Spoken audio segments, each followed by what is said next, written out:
लेकिन भाई परमात्मा तो परमात्मा है, उनसे तो कुछ भी छुपा हुआ नहीं है। जो अधिकारी आत्माएं होंगी, परमेश्वर सो यत्न करके उन आत्माओं तक ये संदेश अवश्य पहुंचा देंगे। उनके सामने परमात्मा अवश्य वीडियो जो है वो परोस देंगे। अब भाई उनको समझना ना समझना ये फिर आत्मा के अपने संस्कार पर है, फिर परमात्मा जबरदस्ती नहीं करेगा।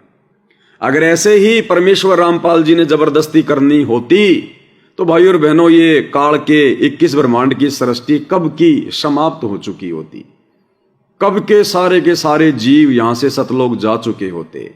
1 सेकंड का काम है परमेश्वर का, तो सबकी बुद्धि ऑन कर देना 1 सेकंड का। उनकी प्रेरणा के बाहर तो कुछ है ही नहीं। परमात्मा के हाथ में जब काल का भी रिमोट है,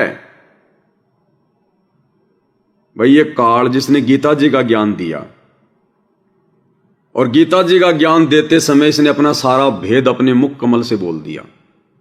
ये कभी बताने वाला था क्या? ये कभी कहने वाला था कि मैं काल हूं और सबको खाने आया हूं? इसने तो अपनी पत्नी दुर्गा को भी डरा रखा है कि मेरा भेद किसी को मत दे देना, मेरे तीनों पुत्रों ब्रह्मा विष्णु महेश को भी मेरी वास्तविकता मत बता देना, नहीं तो मेरे से बुरा कोई नहीं होगा।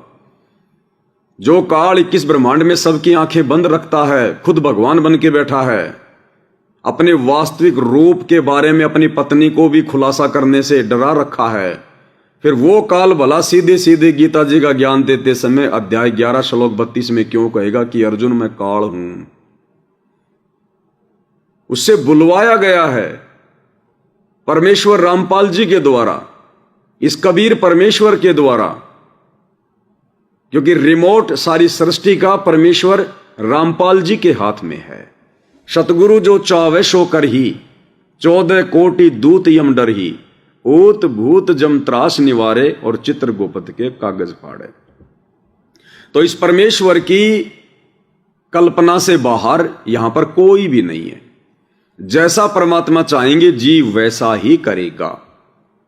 बताओ फिर ये परमेश्वर रामपाल जी चाहें तो 1 सेकंड में पूरी दुनिया की बुद्धि फेर सकते हैं। ये तो 1 सेकंड में,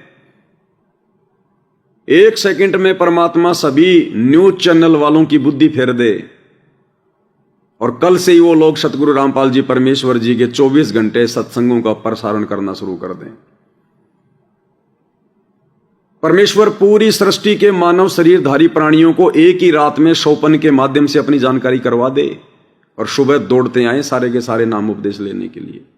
लेकिन यह परमात्मा भाई और बहनों ऐसा नहीं करता है। इस परमेश्वर के भी कुछ रूल हैं, कुछ उसूल हैं, ये उनको नहीं तोड़ता है। अगर परमेश्वर ने अपना वचन ही तोड़ दिया, अपना एग्रीमेंट ही तोड़ दिया, तो फिर सृष्टि में फिर रह क्या जाएगा? इसलिए फिर परमेश्वर यहां पर स्वयं एक सतगुरु का रूप धारण करके आते हैं, तत्वदर्शी संत बनकर आते हैं, अपने तेज पुंज वाले शरीर को हल्का करके आते हैं, आप और हमारी तरह एक इंसान बन के आते हैं, एक परिवार में आने की लीला करते हैं, हमारी चरम दृष्टि को धोखा देते हैं, एक सामान्य से व्यक्ति का जीवन जीते हैं, एक मुंह बोला बाप बनाते हैं, एक मां बनाते हैं, फिर आगे चलकर एक मुंह बोला गुरु धारण करते हैं। लेकिन उस गुरु को फिर सारी सच्चाई वो बता देते हैं। फिर वो गुरु किसी के सामने भेद नहीं खोलता है, बात को छुपा के रखता है। और फिर परमेश्वर इस गुरु शिष्य परंपरा के माध्यम से अपने मार्ग को आगे बढ़ाते हैं। तो जिस वाणी का हमने जिक्र किया था कि साहिब से सतगुरु भय, सतगुरु से भय साध, और ये तीनों अंग एक हैं, यानी ये परमेश्वर के ही तीनों रूप हैं। यानी साहिब तो वो हैं ही स्वयं परमेश्वर रामपाल जी सतलोक में बैठकर सारी सृष्टि का जो पालन कर रहे हैं, तो साहिब तो वो हैं ही। अब साहिब से सतगुरु भय, फिर सतगुरु की भूमिका भी वो कबीर भगवान स्वयं करता है, और सतगुरु से भय साध यानी एक भगत की भूमिका भी वो स्वयं करता है। तो ये सारे रोल गुरुदेव भगवान कर रहे हैं, सिर्फ आप और हमारे लिए, हमारी आंखें खोलने के लिए। तो भाई और बहनों, आज हमने अगर इस भक्ति मार्ग पर सफल होना है, अपनी आत्मा का वास्तव में इसी जन्म में मोक्ष करवाना है, क्योंकि अगले जन्म की बाट मत देखना भाई और बहनों।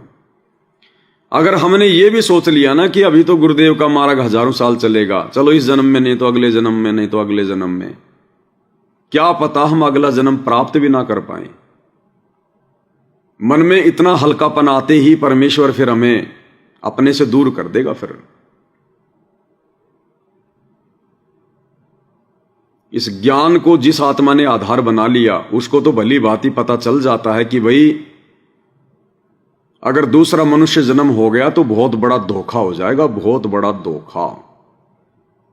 जिस स्टेज पर आज हमें परमेश्वर रामपाल जी ने लाकर खड़ा कर दिया है,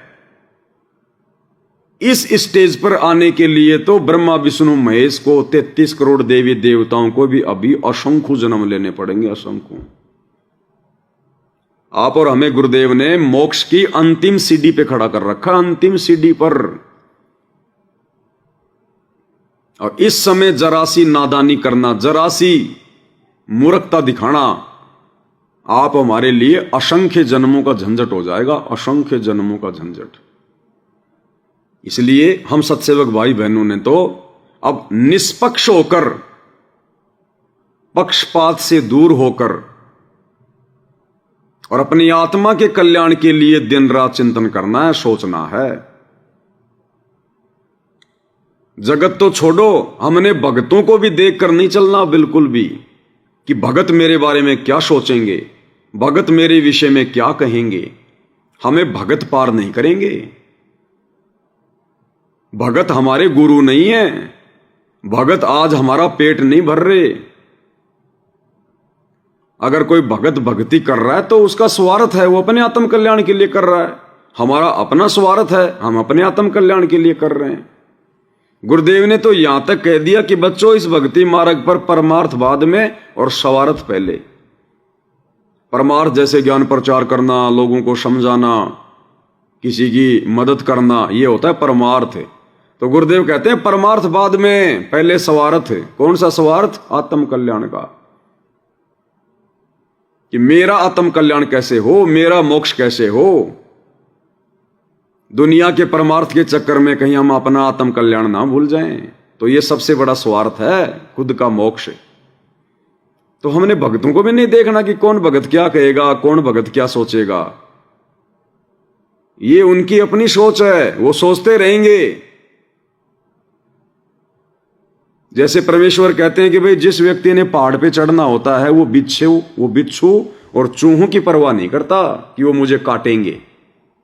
जिसका टारगेट पहाड़ की चोटी पर चढ़ना होता है।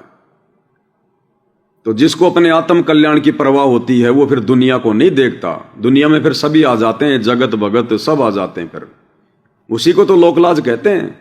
लोकलाज चाहे रिश्तेदारों की हो, चाहे अपने भगत भाइयों की हो, लोकलाज तो लोकलाज ही है। तो हमने तो निष्पक्ष होकर अपनी आत्म कल्याण के बारे में सोचना। इस संसार में 4 दिन बातें चलती हैं। भगत भाई बहन बात करेंगे, 4 दिन करते हैं। रिश्तेदार हमारे पीछे से बात करेंगे, 4 दिन करेंगे। अरे 12 दिन के बाद तो लोग अपने जो प्यारे प्यारे होते हैं, जो मर जाते हैं, 12 दिन के बाद तो लोग उनका जिक्र करना भी छोड़ देते हैं। फिर आप और हम तो उनके लगते क्या हैं।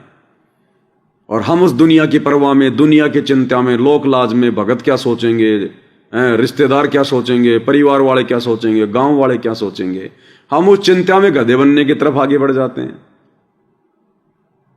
तो भाई और बहनों, हर प्रकार से हमने ज्ञान को आधार बना के आगे बढ़ना पड़ेगा। ये मौका बिल्कुल लास्ट है, फाइनल है। और परमेश्वर चाहते हैं कि ये आत्माएं किसी भी प्रकार से अब डगमग ना हो, किसी भी प्रकार से। और डगमग भी काल अब कैसे करेगा? ये कलयुग की बिचली पीढ़ी है भाई और बहनों। काल भी बहुत वैज्ञानिक दृष्टिकोण से आगे बढ़ेगा। अब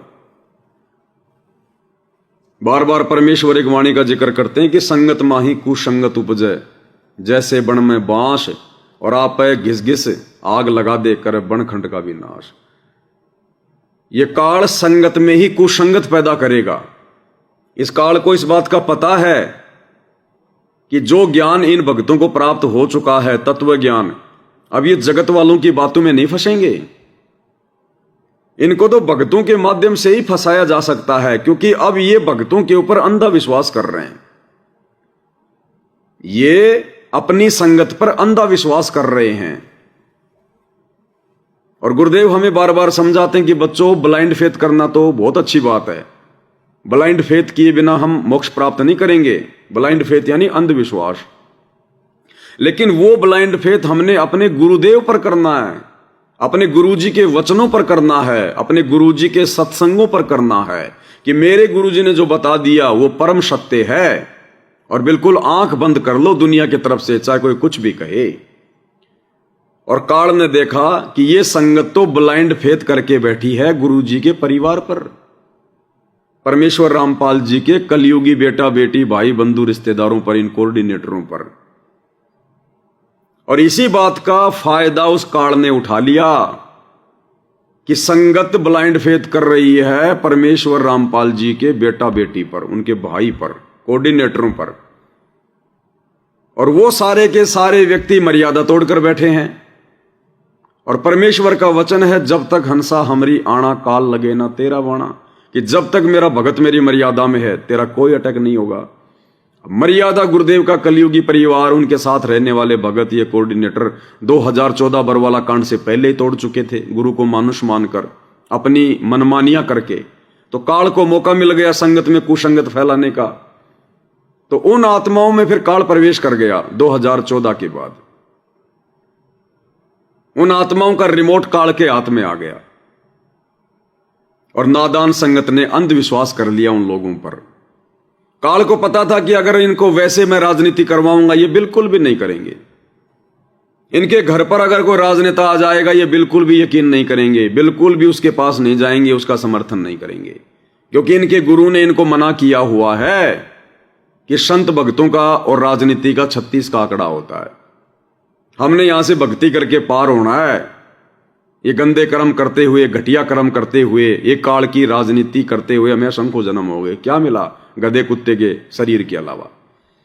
तो ये डायरेक्ट किसी राजनेता के, सरपंच के भी चक्कर में नहीं पड़ेंगे ये। अब यदि इनको राजनीति के चक्कर में डालना है, इनको भ्रमित करना है, गुरु वचन तुड़वाना है, तो संगत में कुसंगत फैलानी पड़ेगी। किनके माध्यम से? जिन कुछ एक लोगों पर ये मूर्ख संगत अंधविश्वास करती है कि भाई ये तो गुरुजी का बेटा है, और ये तो गुरुजी की बेटी है, और ये तो अनारो माई, ये तो गुरुजी की पत्नी है, और ये महेंद्र जी, ये तो गुरुजी के भाई हैं। बरवाड़ा आश्रम में इनको तो अलग से शंका समाधान करने का एक कमरा दिया हुआ था।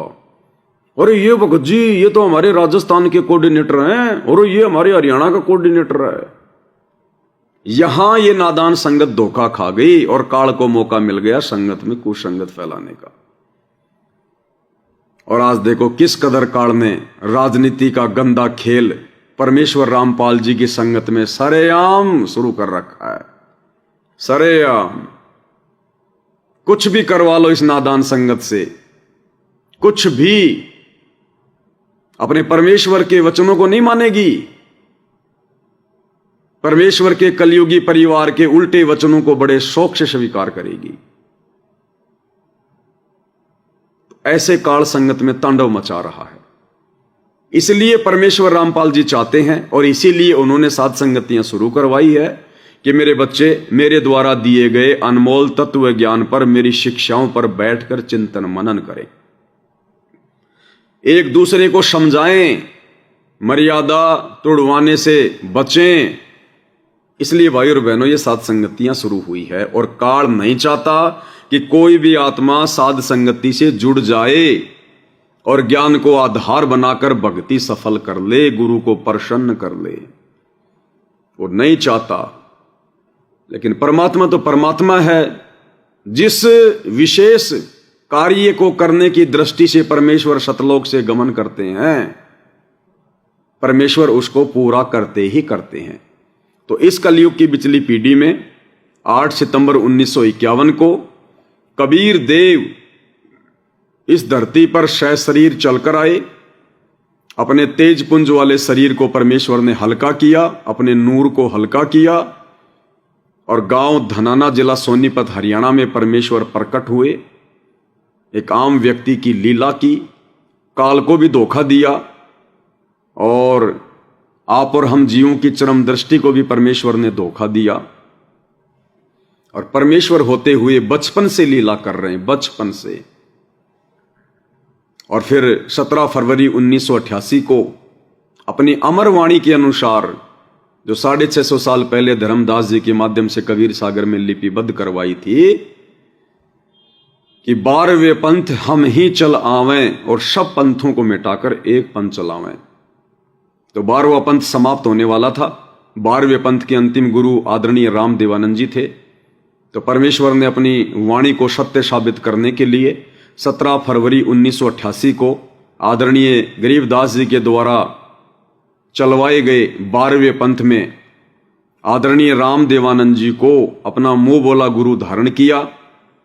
और उसके बाद सन 1994 से परमेश्वर ने अपना यथार्थ 13वां कबीर पंथ चलाया।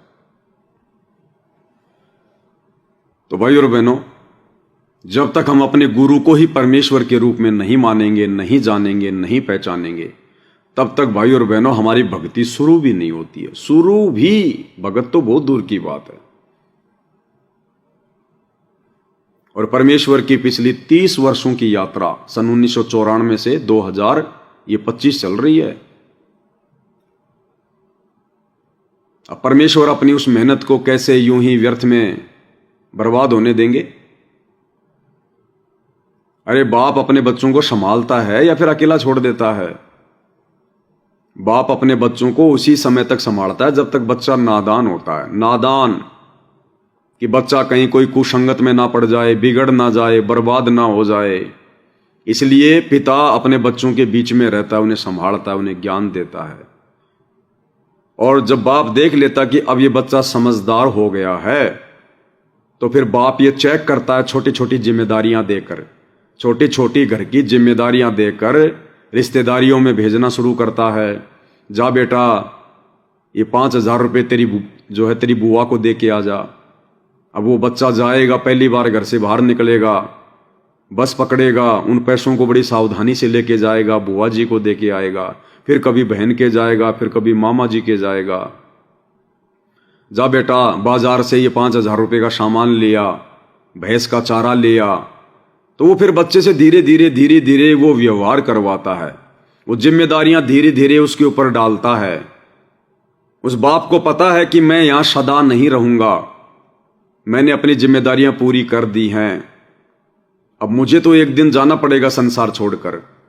और अगर मेरा बच्चा यूं ही अगर मेरे ऊपर आश्रित रहा, अगर मैंने अपने बच्चे को तैयार नहीं किया, उसको सामाजिक पाठ नहीं पढ़ाया, व्यावहारिक पाठ नहीं पढ़ाया, तो मेरे मरने के बाद कोई भी व्यक्ति मेरे परिवार का सत्यानाश कर देगा, मेरे बच्चे को भ्रमित कर देगा, इन्हें बर्बाद कर देगा।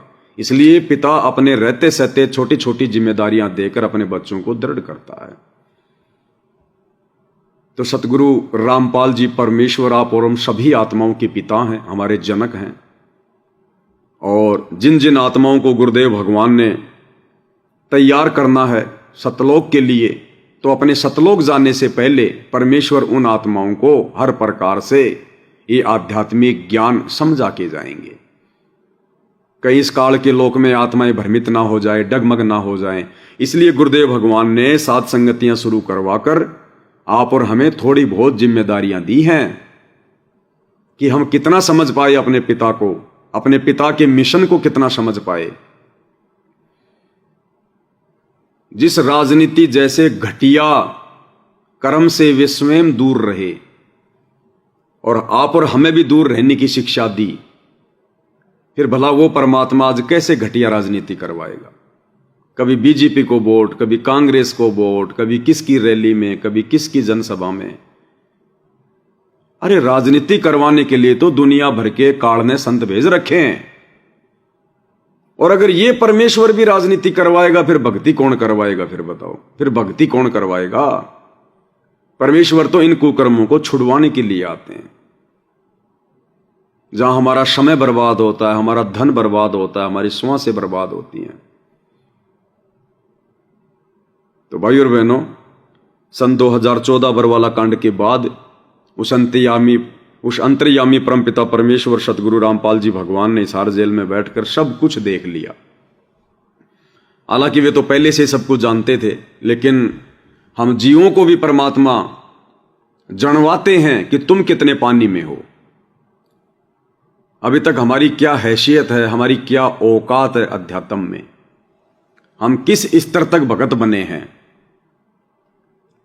इसलिए परमेश्वर हम जीवों को भी पहचान करवाते हैं, अन्यथा वे तो अंतर्यामी हैं, उनको तो पता है कि रिजल्ट क्या निकलेगा। तो सन 2014 से परमेश्वर जो हिसार जेल में बैठे हुए हैं दुनिया की नज़रों में, वो टाइम पास के लिए नहीं बैठे हैं, किसी के दबाव में आकर नहीं बैठे हैं। जाके अर्ध रोम पर शकल पसारा, ऐसे पूर्ण ब्रह्म हमारा। ये परमेश्वर रामपाल जी, इनके आधे बाल के बराबर ये तीनों लोगों की पूरी सृष्टि नहीं है। ये इतने समर्थ हैं, अपने आधे बाल के ऊपर 21 ब्रह्मांड एक लोक, अक्षर पुरुष के सात संग ब्रह्मांड दूसरा लोक, और ऊपर के चारों लोक, शतलोक, अगम, अलख और अनामी लोक, ये चारों मिलाकर एक लोक कहलाता है।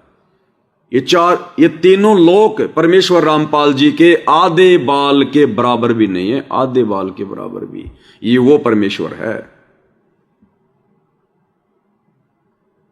इसलिए भाई और बहनों, परमेश्वर ने अधिकारी आत्माओं को साथ संगति से जोड़ दिया है, और अब हम किसी भी प्रकार से धोखा ना खा जाएं, उसके लिए परमेश्वर हमें सत्संगों में हर प्रकार से समझाते हैं, बताते हैं। कुछ बातें परमात्मा खुलकर कह देते हैं, कुछ बातें परमेश्वर संकेतों में कह जाते हैं, और फिर उन सांकेतिक बातों को समझाने के लिए फिर परमेश्वर साध संगतियां शुरू करवाते हैं। शब्द सैन सतगुरु की पिछाणे, पावे अटल सुहाग रे। तो ऐसा ही एक छोटा सा सत्संग है गुरुदेव भगवान का, जिसमें परमेश्वर रामपाल जी कह रहे हैं कि बच्चों, उस परमेश्वर के अलावा कोई भी दीक्षा देने का अधिकारी नहीं होता है। इन मंत्रों को आगे दान करने का कोई भी अधिकारी नहीं होता है, कोई भी। 650 साल पहले परमात्मा ने उस कमाल से नाराजगी क्यों व्यक्त की? क्यों उस कमाल को परमेश्वर ने अपने पंथ से बाहर निकाल दिया? जिस कमाल को परमेश्वर ने अपने बेटे की तरह पाला पोषा, शिक्षा दी, आध्यात्मिक दीक्षा दी, उसको क्यों परमात्मा ने रिजेक्ट कर दिया? क्योंकि वो कमाल यही कुकर्म करने लग गया था। वो परमेश्वर के वचन को ना समझकर काल प्रेरणा से और नाम उपदेश देने लग गया था। नाम उपदेश, गुरु बन बैठा था वो। ये उदाहरण पेश किए परमात्मा ने कि तुम ये ना समझ लेना कि जो मेरे ज्यादा साथ में रहता है, बचपन से मेरे साथ में रहता है, वो बहुत बड़ा भगत होता है या वो परमात्मा के ज्ञान को समझ जाता है। ये हम कलयुग के पिछली पीढ़ी वाले भक्तों की आंखें खोलने के लिए परमात्मा इस प्रकार की लीला करते हैं। अरे जब परमेश्वर ने उस मृत बालक को नदी से बाहर निकलवा कर जिंदा किया, बाद में उसका नाम रखा कमाल, क्या परमेश्वर कबीर जी को, सतगुरु रामपाल जी को इस बात का पता नहीं था कि आज मैं जिस बालक को जिंदा कर रहा हूं, फिर मैं इसे अपने पास में रखूंगा, फिर मैं इसे अपना शिष्य बनाऊंगा, दुनिया इसको मेरा बेटा समझेगी, और आगे चलकर यही कमाल मेरी संगत को तोड़ेगा, हजारों भक्तों को बर्बाद करेगा, ये स्वयं गुरु बन बैठेगा, उपदेश देगा। क्या पता नहीं था उस अंतर्यामी को? उसके बावजूद भी परमेश्वर ने उसको जिंदा किया, अपने पास में रखा, अपना बेटा बनाकर। ये एक उदाहरण पेश किया भाई और बहनों कि वर्तमान कलयुग की पिछली पीढ़ी में हम नादान भगत धोखा ना खा जाएं कि भाई ये तो गुरु जी का बेटा है, ये तो गुरु जी की बेटी है, ये तो गुरु जी की पत्नी है, ये तो गुरु जी का भाई है, ये गुरु जी का पोता है, ये गुरु जी की पोती है, ये गुरु जी का भतीजा है, और ये भगत तो क्रोथाश्रम से गुरु जी के साथ है, और ये भगत तो जब गुरु जी गांव गांव जाते थे पाठ करने, तब सारा काम यही भगत संभालता था। परमेश्वर रामपाल जी हमारी आंखें खोलना चाहते हैं कि नादानों, इस बहम में मत रहना। ये काल का लोक है, और यहां सारे के सारे जीव, वो चाहे सतगुरु से दूर रहते हैं चाहे सतगुरु के समीप रहते हैं, सब के सब काल की जेल में हैं, काल के अंडर में हैं। मन सबके अंदर बैठा हुआ है, सबके अंदर विद्यमान है। और वैसे भी हरियाणा में कहावत है कि दीपक तले हमेशा अंधेरा रहता है। दीपक जो दूसरे लोगों को रोशनी देता है, उजाला करता है, लेकिन उस दीपक के नीचे देखना अंधेरा रहता है, अंधेरा।